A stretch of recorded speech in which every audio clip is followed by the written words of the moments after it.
Hui hui!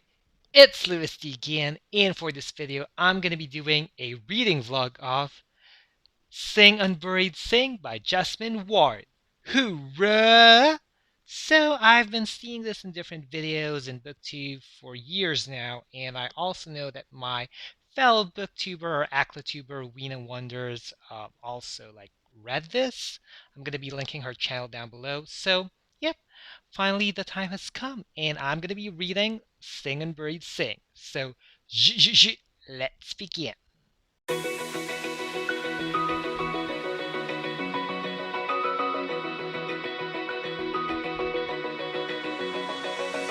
Open eye, feel the waves cut through. Okay, so I'm already in the part of the second chapter where we get to hear the story from Leonie's voice.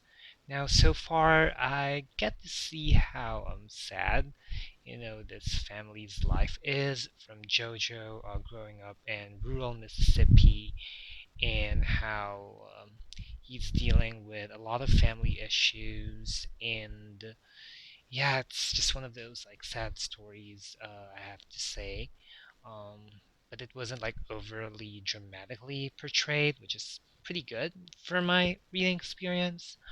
Um, yeah, and also the thing about what I can warn folks so far is that there's some sort of the sequencing could be quite tricky because you get to see memories of Given, who happens to be Leonie's sister, who is Jojo's uncle, and that could be quite tricky because you get to read scenes wherein Leonie's reminiscing about Given, and also some warnings about if substance usage or goat slaughtering bothers you, then yeah, just some warnings for y'all about this book so far. Yeah, and I'm looking forward to just see what's gonna happen next. Okay, so another reading update now. What I noticed that is in terms of the setting, like the way that it depicted, how Mississippi can be conservative, was depicted in a manner that it had vivid imagery. They had this sort of coats, signs. I think from what I recall, it had something to do with family and different sort of relationships and stuff. And yeah, it was you can really tell, create an imagery out of it. Whether you agree with it or not, it's something that is shown. It was shown clearly. And I think in terms of how a story, or especially when you're talking about settings, I think that is a very effective way in telling a narrative in a book. And actually, throughout the book, or throughout of what I read so far, with what happened to Given, I'm thinking about how did Leonie and Michael go together, knowing that Michael's cousin was involved, from what I understand, with Given's death. And yeah, now we get to see how they're traveling to the northern part of Mississippi, going to Parchman. And from what I searched, Parchman had a prison, from what I googled. So we'll see how it will go. It's a very small town, from what I'm seeing.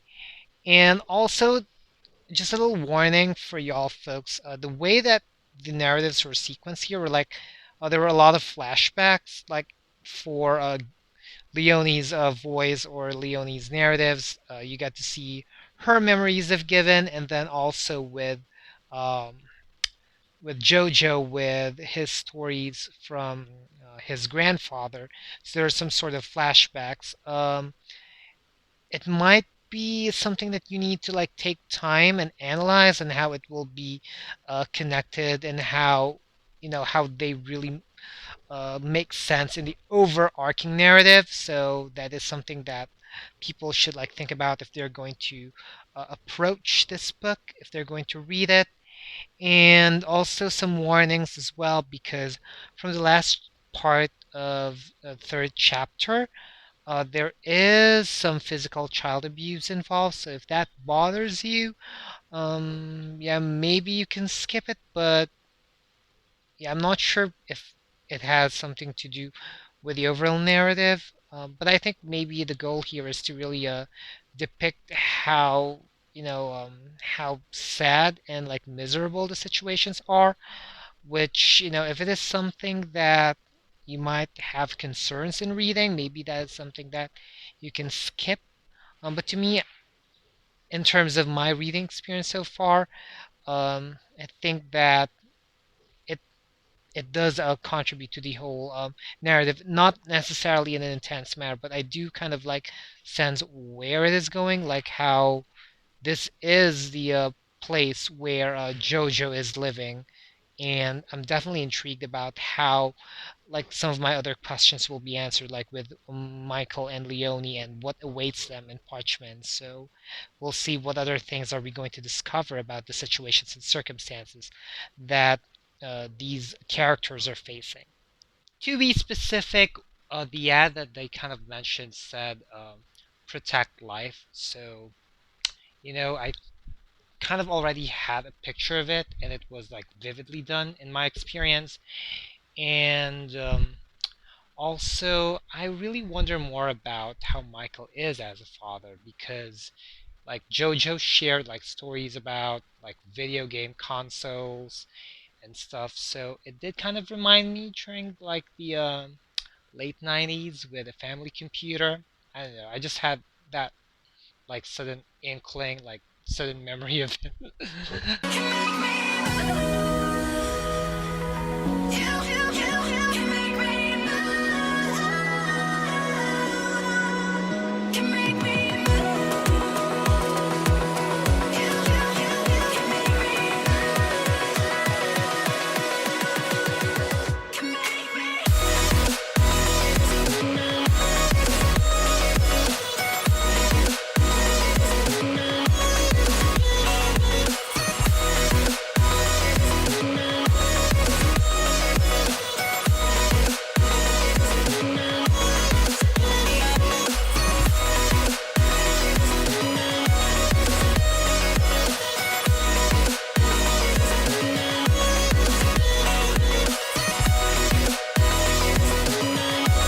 Okay, so some reading update. I think I have an idea about why Michael ended up in prison. When Misty and Leonie had that discussion about some stuff, you know, um, if you start talking about it in terms of how it is being dealt in other countries, in terms of some folks being able to earn a lot and that there's a lot of money involved in that industry, hmm, yeah. And also, that was what Leonie thought about how Michael got some, bucks. And I'm actually worried about Michaela and Kayla. Now, just a little warning if y'all are uncomfortable in reading about puke, yeah, just a warning. Okay, so a little bit of a reading update now. Leonie, I'm not really liking you. I'm not feeling your vibes at all. I don't think they're good. Well, yeah, and as much as I would love for Kayla to be better, for some reason I just have this sort of feeling based on the circumstances and the vibe of the story that it's not really going to be that good. Oof, but we'll see how it will go in the next chapters. And yeah, we get to meet Richie, the one that River or Pops, you know, um, Jojo's grandfather has been talking about in some of his stories. And for some reason now, I'm getting some supernatural vibes, which is a pretty interesting take on this contemporary book. So, so here's another reading update. Now, these last parts that I read, you can really tell the negative effects of prejudice. From that scene where, they were stopped by the police and they were like asked to step out of the car, and how that police dealt with Jojo and his prejudice. Perhaps you can vividly tell it is because of the way Jojo looks. Of course, also, with Leone being with them, there's that prejudice already. And I can't help but when I was reading that scene to feel very disappointed that police was hurting Jojo, and he was like, kicking him and stuff. And he was just physically hurting him. And that was just really disappointing. And that indeed is like, I do believe that there is some parallelism to it, to what it is happening. I don't know, that's just like, you know, made me think of it that way.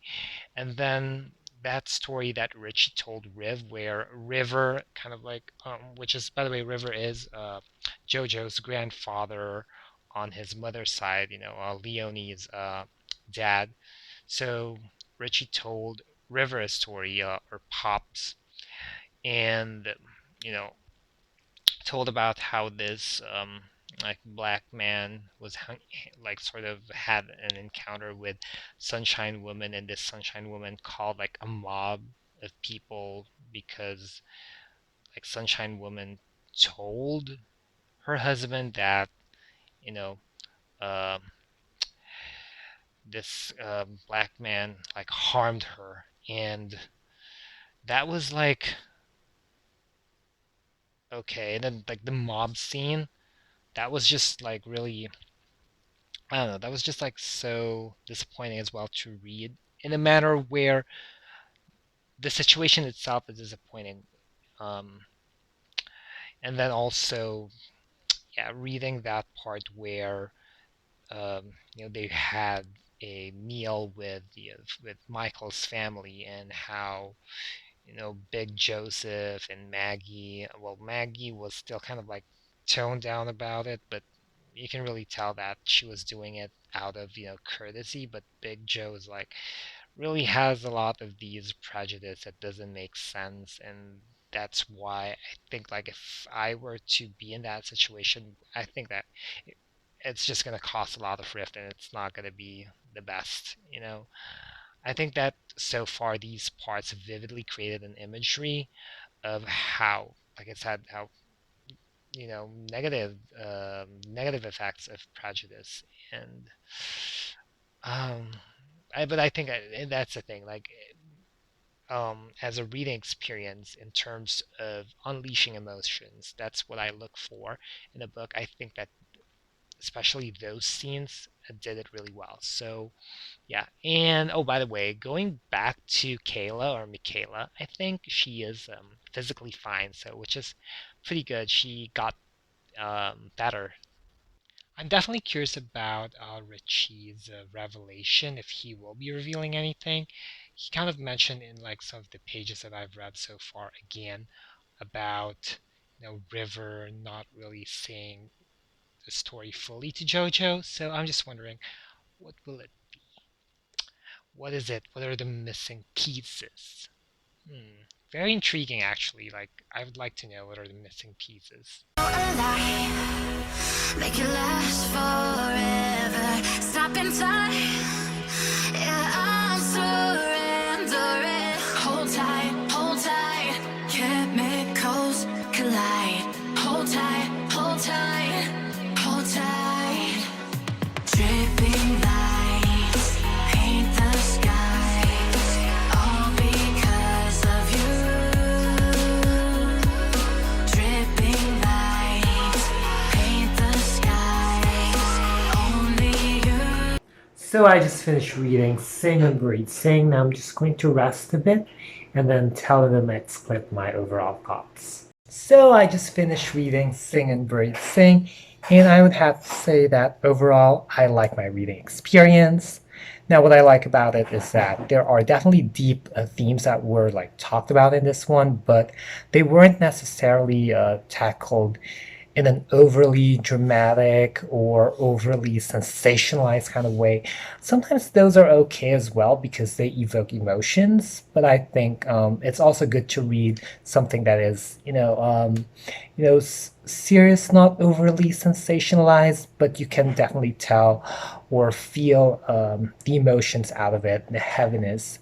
I like the fact that during the last pages that I read, like the mystery of, like, for me, kind of gave me a little bit of a mystery, like the question of whether Leonie, Jojo, and Kayla, if they actually have sixth sense. I think in a way it was sort of dealt with, about if they already have it, despite like the situations that they were into and how, the book kind of like took us.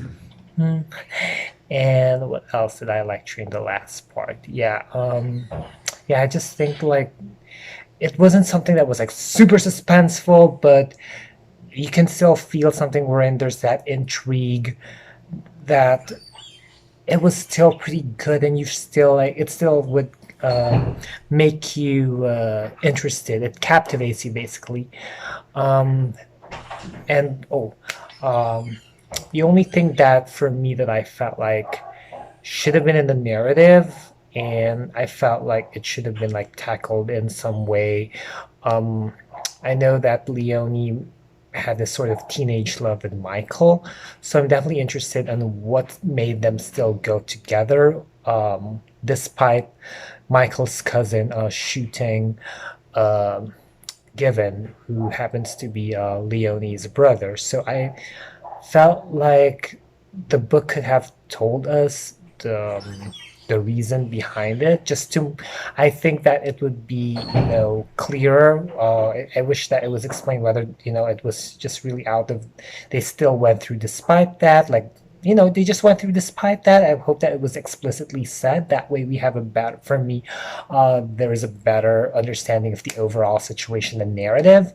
But overall, I really liked it. Now, there are some serious topics in this one, such as violence, sexual assault, so sexual harm. So if those things bother you, then that's something that needs to be taken note of. Or if you're going to read this book, be prepared that these things will be encountered as how you go through the book as you read along.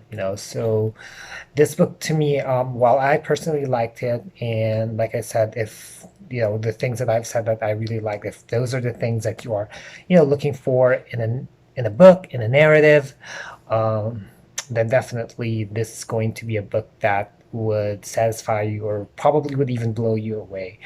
But yeah, if you, with those things mentioned, and also the warnings that I've mentioned in the previous clips, now just take note.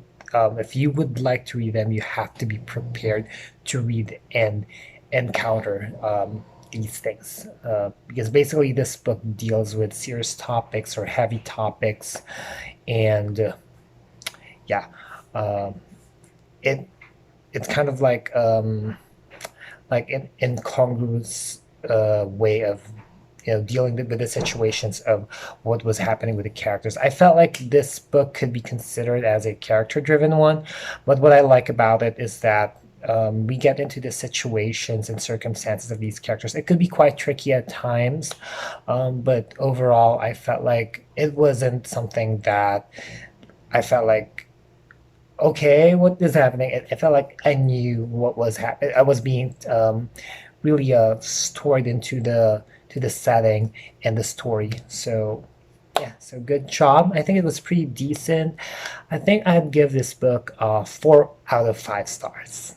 Also, this book deals with like souls and spirits, like what happens to them or what is going through them. Now, once you read the book, you'll know what I mean.